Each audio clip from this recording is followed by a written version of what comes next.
네, 안녕하세요. 오늘은 이제 후원 감사 인사 드리려고 하고요. 재섭 형님 이번에도 이제 후원해 주셔서 너무 감사드립니다.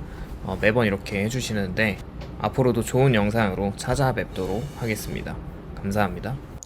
네, 안녕하세요. 설익입니다. 오늘은 이제 7월 1일 토요일이고요. 오늘 하루 모두 즐거운 주말 다들 보내시길 바랍니다. 저는 이제 간만에 좀 휴가를 왔고요. 어쨌거나 행복한 주말 다들 되시기를 바라겠습니다. 오늘은 이제 매번 얘기하는 거긴 하지만 향후 5년 안에 이제 돈을 많이 모아놓은 사람과 그렇지 않은 사람에 대한 자산 격차뿐만 아니라 그 생활에 대한 어떤 삶의 생존의 관점에서도 굉장히 좀 극명하게 차이가 날 것 같거든요.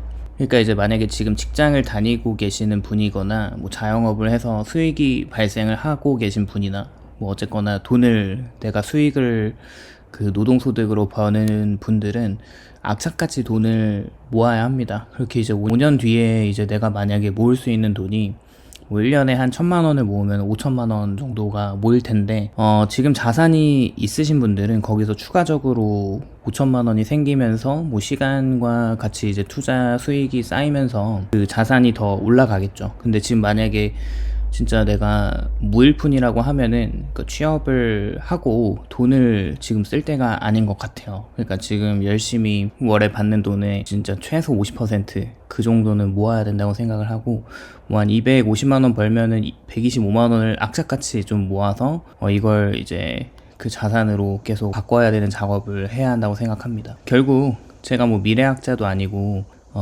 앞으로 내일 어떻게 될지도 모르는 사람이긴 하지만 확실하게 알 수 있는 것은 5년 뒤에 인플레이션이나 뭐 물가 상승이나 뭐 일자리나 뭐 여러 가지 생활 수준이나 이런 것들은 더 양극화가 되어 있을 거예요. 그렇게 보면 26년에 최저임금이 300원으로 올랐습니다. 그렇게 보면 월에 이제 최소 209시간 일을 하는 기준에 215만 원을 받아가는 건데, 또 이제 중위소득은 한 260만 원, 270만 원이 되고, 뭐 평균 월급은 350만 원 이상이라고 하지만, 이렇게 보면은 지금 이제 일을 하고 있지 않다면 나중에 이런 임금 격차라든지 생활 수준의 격차가 더 크게 체감적으로도 실제 통계적으로도 더 벌어질 것 같아요.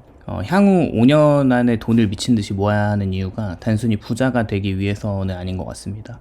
이제는 돈이 없으면 인생의 기본적인 방어선 자체가 무너질 수 있기 때문인데, 뭐 예전에는 돈을 조금 못 모아도 어떻게든 뭐 살 수 있다는 분위기가 있었어요. 근데 월급을 받고 또 적당히 쓰고 힘들면은 대출을 받아서 나중에 연봉이 오르면 갚고 노후는 국민연금이나 퇴직금이나 뭐 어떻게든 버티면 된다는 생각이 있었지만, 이제 지금 2020년 코로나 이후로부터 지금 5년이 지났죠? 한 6년 지났죠? 그러면은 5년 뒤에는 2031년 정도가 될 텐데, 그 뒤에는 끔찍한 어떤 상황이 펼쳐질 것 같아요. 물가가 엄청나게 올라 있을 것이고, 고용이나 부동산은 더 극심한 양극화가 되고, 노후 빈곤이나 건강이나 가족을 부양해야 되는 문제나 투자 시장이나 사회 안전망이 모든 개인에게 더 큰 책임을 요구하는 방향으로 가고 있어요.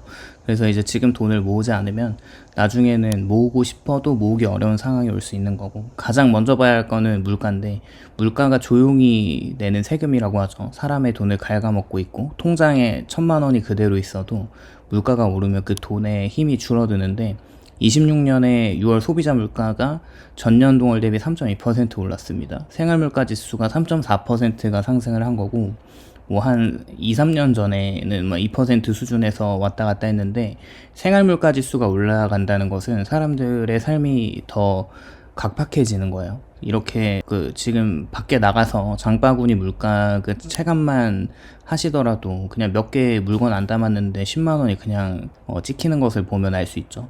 그렇게 이제 생활 압박과 더 직접적으로 연결되는데, 월급은 근데 그만큼 오르지 않습니다. 그대로인데 식비나 관리비나 교통비 뭐 이런 것들이 계속 오르죠.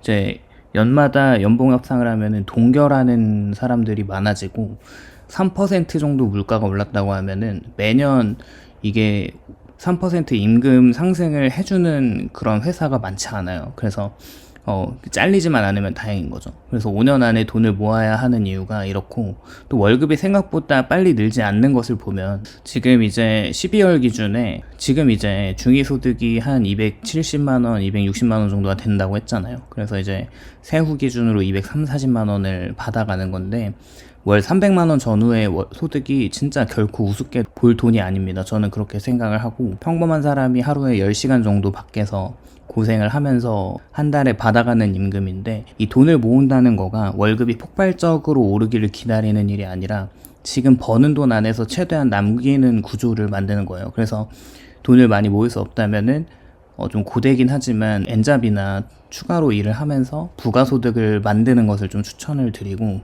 그렇게 보면 이제 사람들이 지금 상황에 안일하게 대응을 하는 것이 나중에 더 벌면 된다 뭐 이런 생각을 하는데, 생각보다 사람들이 나이가 들수록 임금이 올라가긴 하지만 그 임금이 정체되는 사람들도 많습니다. 그래서 나중에 더 벌 수 있다는 보장이 없다는 것이고, 회사가 지금처럼 계속 잘 될지 모르고, 내 직무가 계속 필요할지도 모르고, 건강히 버텨줄지도 모르고, 이직이 잘 될지 아무도 몰라요. 그래서 20, 30대에는 시간이 많아 보이지만 5년이 금방 지나가요. 그래서 20대에는 취업한 사람이 많지 않고 금방 30대가 되고, 30대 초반은 35살이죠. 5년 뒤에. 30대 중반은 40대가 되고, 이제 40대가 되면은 회사에서는 권고사직 압박이 들어오는 거죠. 그렇게 이제 그 사이에 돈을 모으지 못하는 사람들은 나이는 들었는데 통장은 그대로인 상태가 꽤 많아요. 이때부터는 점점 조급해지는데, 조급해지면서 무리한 투자를 하고 비투를 하고 코인이나 뭐 레버리지나 무리한 창업 같은 위험한 선택을 하게 됩니다.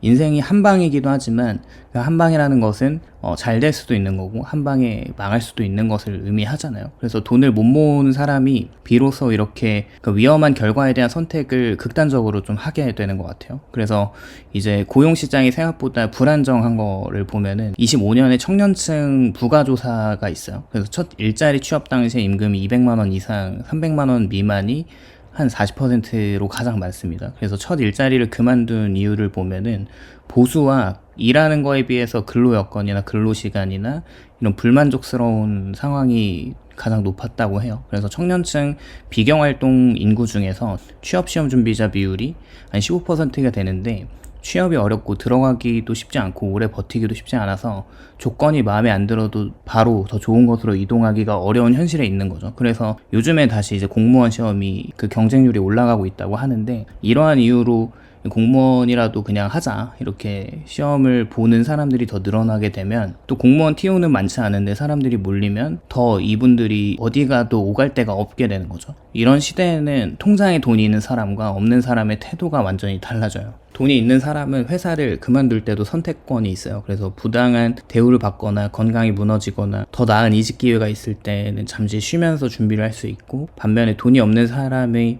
회사가 아무리 힘들어도 버텨야 되는 거죠. 카드값이나 월세, 뭐 여러 가지 생활비가 내가 일을 그만두더라도 나가야 될 돈은 계속 시간을 두고 그 결제일이 다가옵니다. 결국 돈은 단순한 소비 수단이 아니라 인생의 협상력이라고 생각을 하고, 통장 잔고가 있어야지 사람이 조금이라도 당당해지는 것 같아요. 그래서 지금 이제 빚 없는 사람이 더 강해질 가능성이 더 클 것 같아요. 한국 평균 부채가 25년 3월 말에 9,500만 원이고 전년보다 계속 증가하고 있어요. 가계부채나 사업부채나 뭐 생활비 대출이나 이런 여러 가지 대출을 다 끼면은 이런 평균적으로 나오는데, 어느 정도 그 빚으로 소비와 투자를 키운 사람은 작은 충격에 무너질 수 있어요. 그래서 그 이번에 주식시장에서도 레버리지를 써서 한순간에 그냥 망한 사람들이 많이 있잖아요. 그렇게 보면은 이런 빚이라는 게 참 위험한 것 같습니다. 그렇게 보면 지금은 이제 자산을 모아갈 때지 빚을 지면서 내가 리스크를 감당할 때는 아닌 것 같습니다. 앞으로 사실 금리 사이클은 정해졌죠. 조금 올라가는 쪽으로, 물가를 안정시키는 쪽으로 정해졌는데, 그렇다면은 이 빚에 대한 어떤 가중되는 이제 금리에 대한 이자 부담이 6개월마다 갱신이 되잖아요. 그때마다 이자 부담이 더 커질 수밖에 없다고 생각을 하고, 이렇게 투자 시장이 만만하지 않은 상황에서 앞으로의 자산을 갖고 있는 사람과 갖지 않은 사람의 격차는 훨씬 더 커질 수밖에 없다고 생각을 하고 있습니다. 그래서 1년에 내가 만약에 한 500만 원을 모은다고 하면 그걸 좀 늘려서 700만 원 늘리고, 뭐 700만 원을 모을 수 있는 여력이 있다면 1000만 원을 좀 모아보고, 1000만 원을 모을 수 있다고 하면 그걸 조금 더 늘려서 1500만 원을 모아서 그 5년 안에 어떤 이런 플랜을 좀 계획해보는 거가 좋을 것 같고, 저도 좀 조바심이 나기 시작하는데, 나이가 많아짐에 따라서 일을 언제까지 할 수 있을지 모르겠고, 또 돈을 언제까지 모을 수 있을지 모르겠고, 어쨌거나 시간이 지나가면 지나갈수록 내가 살아가는데 기본적으로 드는 이런 돈들이 계속 늘어난다고 생각을 하기 때문에 참 그런 것 같습니다. 참 인생 살아보니까 누군가의 이런 고백이 돈이 다다, 돈이 전부다라고 얘기를 하는데, 물론 전부는 아니라고 생각을 해요. 뭐 여러 가지 무형의 가치들이 존재하고, 가족들이 있고, 자녀들이 중요할 수 있고, 여러 가지가 있지만 그것들을 일정하게 안정감 있게 유지시키는 것도 이런 재화로서 이제 돈이 가장 중요하다라고 하는 거는 어떻게 반박할 수가 없겠고요. 오늘도 영상 시청해 주셔서 감사드리고, 공감이 되셨다면 좋아요와 구독을 부탁드립니다. 감사합니다.